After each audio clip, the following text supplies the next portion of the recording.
क्या आप online payment करते हैं? तो ये खबर आपके लिए बेहद अहम है। आरबीआई के डिप्टी गवर्नर टी रविशंकर ने बताया है कि जुलाई 2025 से डिजिटल धोखाधड़ी के मामले फिर से बढ़ने लगे हैं। उन्होंने कहा है कि साल की शुरुआत से लेकर जुलाई तक ऐसे मामलों में कमी आई थी, लेकिन अब फिर से तेजी दिख रही है और आरबीआई इसकी वजहों की जांच कर रहा है।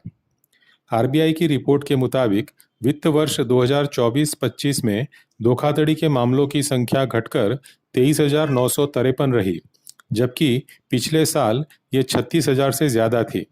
लेकिन चिंता की बात यह है कि इन घटनाओं में ज्यादातर केस डिजिटल पेमेंट, कार्ड और इंटरनेट ट्रांजैक्शन से जुड़े हैं।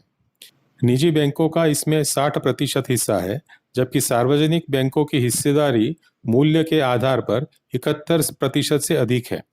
इनसे निपटने के लिए आरबीआई ने एक नई प्रणाली शुरू की है, म्यूल हंटर। यह सिस्टम उन खातों को ट्रैक करने में मदद करेगा जिनसे धोखाधड़ी की रकम आगे भेजी जाती है। शंकर ने बैंकों को चेताया कि केवल क्रमिक डिजिटलीकरण से काम नहीं चलेगा। अब बैंकों को अपनी संरचना, डेटा सिस्टम और तकनीकी लचीलापन बढ़ाना होगा ताकि वे फिनटेक कंपनियों से प्रतिस्पर्धा कर सकें।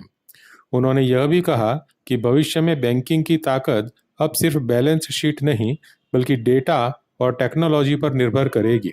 और हाँ, निजी डिजिटल करेंसी यानी क्रिप्टो जैसी मुद्राएं भी बैंकों के लिए बड़ा खतरा बन सकती हैं। स्पष्ट है, डिजिटल पेमेंट जितने सुविधाजनक हैं, उतनी ही जरूरी है उनकी सुरक्षा।